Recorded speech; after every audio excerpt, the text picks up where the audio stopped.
Shabbat Shalom, everyone. You're welcome to be seated.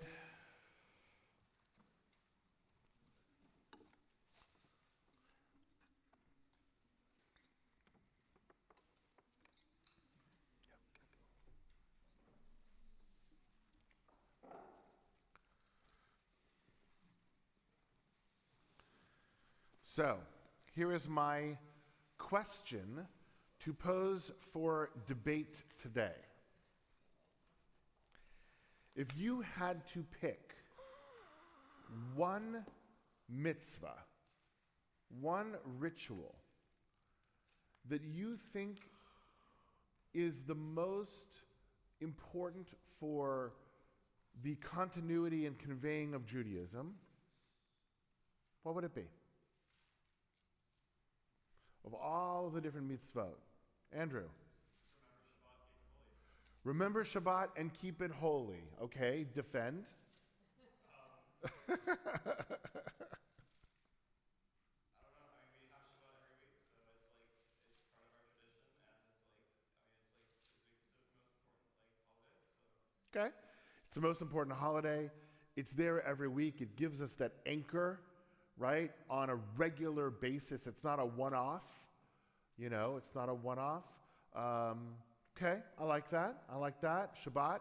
Hera? I was going to say to light the Shabbat candles on time. To light the Shabbat candles on time. Why? Well, I remember over the last year when we were praying for the hostages to be released, I heard, and we obviously still are, I heard somebody say that if we all light at the same time and pray together at the same time, that it's in greater numbers we get what we ask for. So there's something about the whole community coming together and doing this. This is actually picked up from a section of Talmud that Chabad very much picks up on, right? This idea that if every single Jew would keep Shabbat for one Shabbat, the Messiah would come, right? It would take us to that new place and that new time. So, okay, good. What else? Yes? Teaching Torah to your children. Vishinam tam levanecha. Okay. Since you have your son sitting right next to you, why do you say that? In the Shema, it says that in the Torah, and it just helps the door by door, the new generation, so they will teach their children and continuity. Good, right? It is something that helps us with continuity. If we're obviously not teaching it to our children, there's no generation to generation, right? The next generation may not know. Okay? Good. Yes? I would say, there's something else I would say, but I think I know what you're going for. That's why I called on you later in the thing. I'm going to lean into it. I think it's observing Pesach. Okay. Because included in observing the Pesach, the festival of Pesach, we have so many mitzvot, all the meta stuff in it, including teaching your children. What do I tell my child? Yeah. Well, because on that day, the Lord freed us with a mighty hand and an outstretched arm, and that all goes into telling our story. Good. And Good. in that, during Pesach, we also have Shabbat. We also are lighting candles at the right time. So I'm going to say that it kind of encompasses everything that everybody has said so far, and keeping that faith. Even during really difficult times, we read about. I just read that one of the hostages who was returned refused to eat bread during Pesach. Mm-hmm. It was agam. And you see during the Shoah how people tried with whatever they could to keep that, and that's what sustained them. Right. That belief, that emunah. So Diana's argument is Passover, right? Because Passover contains a lot of these other things, right? It contains Shabbat, it contains all sorts of different things, and it's part and parcel of telling the story, right? Part and parcel of telling the story. We're going to get back to that in a second. A subset of that is, remember you were slaves in Egypt. Why? Because it boils down to take care of your fellow human. So Neil is arguing, perhaps, remember that you were slaves in Egypt, because that helps us to take care of one another, our fellow human beings. Okay? Yes? I think any one of these is good. I think it's just the mitzvah is consistency. Ooh, okay. So the argument is it doesn't matter which one you pick, but pick something and stick with it. Because I know with my kids, that's the one thing that comes back. Right. Remember when we did it? And that's when that really created the foundation of whatever they decide to do going forward. Right. Consistency of what they remember growing up. I like that. I hadn't thought of that before, but I think that's really good. This idea of it's less important what you're doing, but that you're doing something consistently, right? You know, the reality is when we're trying to lose weight, right, it's less important which diet you pick so long as you're actually consistent with what you're doing, right? If you do it piecemeal, it's not going to work for you. Okay, good. Anybody else? So I want to make the argument. I'm going to obviously lean into Passover, since for those who are familiar with what this week's Parsha is, it is Parasha Bo, and we hear about Passover in this. This is the Passover story. Chapter 12 really is the story of the Exodus and all of that. We're going to read the end of that into chapter 13. But I actually want to focus on one particular piece of the Passover story, because there's something that we read again and again throughout this story more than anything else. So let's actually open up to page 386.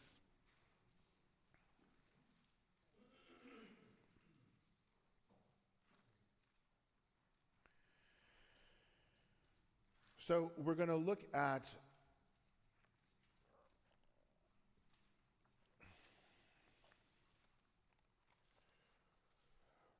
chapter 12, verse 26. Well, let's go back to 24 for a second, right?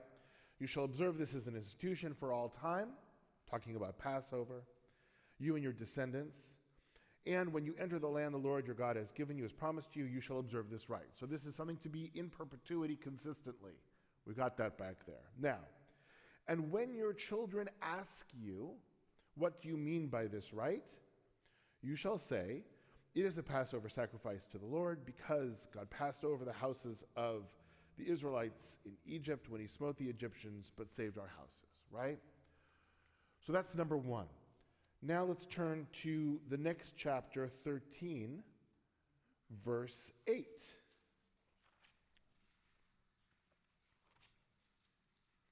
Page 392. And you shall explain to your son on that day, it is because of what the Lord did for me when I went free from Egypt. Okay? And now down to verse 14. And when in time to come your son asks you, saying, what does this mean? You shall say to him, it was with a mighty hand that the Lord brought us out of the land of Egypt, the house of bondage. So we've got 3 examples within 2 pages. What's the message? What is it saying? Yes.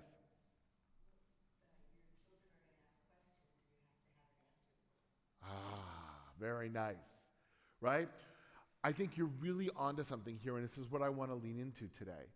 Because most people look at this and say, this is the origin of the mitzvah of telling the story, which is true, right? It's one of the 3 biblical mitzvot that we have for Pesach. We are supposed to not eat chametz, we're supposed to eat matzah, and we're supposed to tell the story. Those are the 3 biblical mitzvot. And so here we see an example, it seems, of telling the story. We are supposed to tell the story. But, Michal, you keyed into something really important. Why are we telling the story? Yes. Because we're going to be asked. It's not just that we need to tell the story because it is a mitzvah to tell the story. That is true. But we need to tell the story because we're going to be asked about this. Our children are going to ask us difficult questions. They are. And the older they get, the tougher the questions get, right? In the beginning, it's just why all the time. Okay. And then they get into some different questions. But then, by the way, when they get into their teenage years, the why comes back. But it's a very different sort of question. And if we don't have an answer, or let me reframe that a little bit, we do have an answer, but the answer is in our story. And this is something that I want us to really think about today. Because when we are asked the tough questions, the tough why questions, if we give just a simple answer that is not within the context of our larger story, those answers never seem to land the way that we want them to. The answer is not just because of this particular thing. The answer in Judaism is always, well, here's our story. This is why. This is why we are who we are. This is why we make the decisions that we make. And it doesn't take away the difficulty of some of these questions. It doesn't. But it gives us a context with which to answer and within to answer. So when our kids ask us, why is all this stuff relevant to me anymore? What's the answer? If they haven't heard the story, if they're not part of the story, it's not relevant. There's no answer that we can give. When our kids ask us those difficult questions, whether they're about our tradition, whether about what goes on in the world, we have to think about it in terms of what is our story, who are we as a people, and how do we then respond to that? And there are tough questions out there that our kids are asking us. And the answer, it's not easy, and it's certainly not a one-word answer. They're asking a lot more than, why is this relevant to us today? And part of the issue is, and this is what we're seeing with some of the things that go on college campuses and regarding Israel, is if they don't know our story and who we are, that vacuum is going to be filled with another story. And we're seeing that so much in today's world. As our kids are asking us the questions of, why are there so many babies getting killed in Gaza? Well, that's not an answer that you can answer with one word or two words. It's part of a story. And it's part of a story that actually shows our own angst over the destruction of human life, frankly, in very much the same way that we see it here in the story of Passover. But at a certain point in time, there are things that are wrong in this world. The slavery that we saw in Egypt was wrong, and it needed to be dealt with. The cruelty, the way that Hamas is treating even its own people, let alone others, is wrong, and it needs to be dealt with. But that's part of a story. That's part of a long story. And we do ourselves and the next generation a disservice when we don't know the story and we don't have a response and we don't have an answer. Because that's the other piece of this that is so important. It shouldn't surprise us that our children are asking these questions. God told us they're going to, right here. They're going to ask those tough questions. They're going to ask those difficult questions.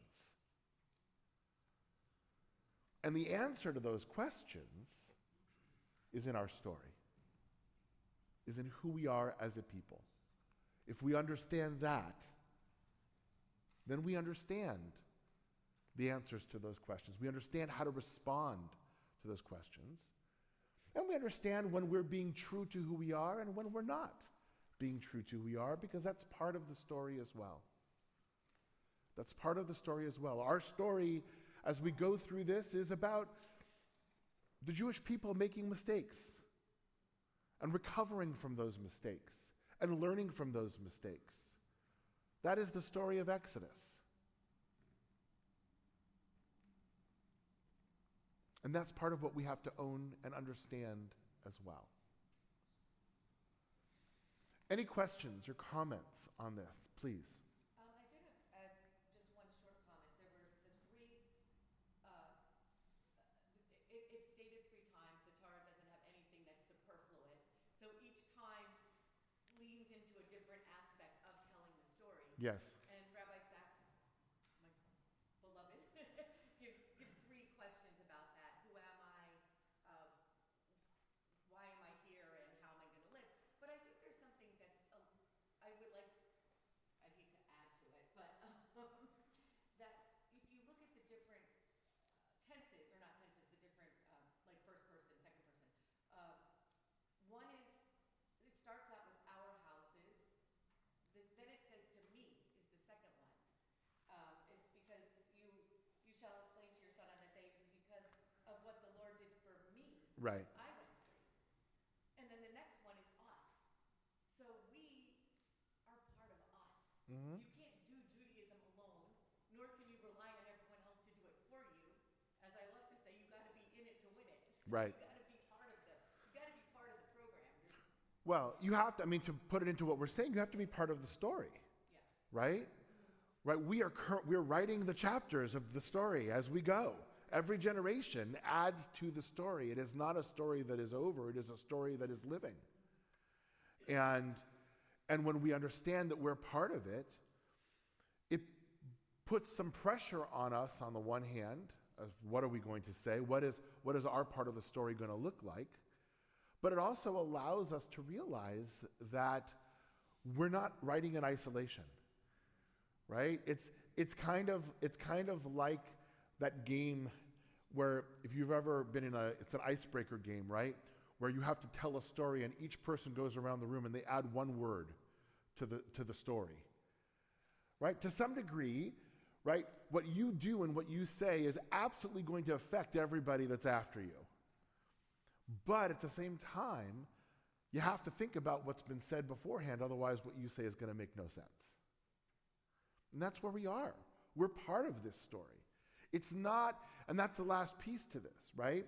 It's not that the story gives us the context. It's the story is our life. We're writing the story now. And we need to understand what the previous chapters were before we can write the following chapters, before we can write the next chapters. But I want to go back to the last piece and remind us of this, especially in this moment. These questions that we're getting, this is what we're supposed to be getting. That's what this parsha is teaching us. Your children are going to challenge you. Your children are going to ask you questions. They're going to say why.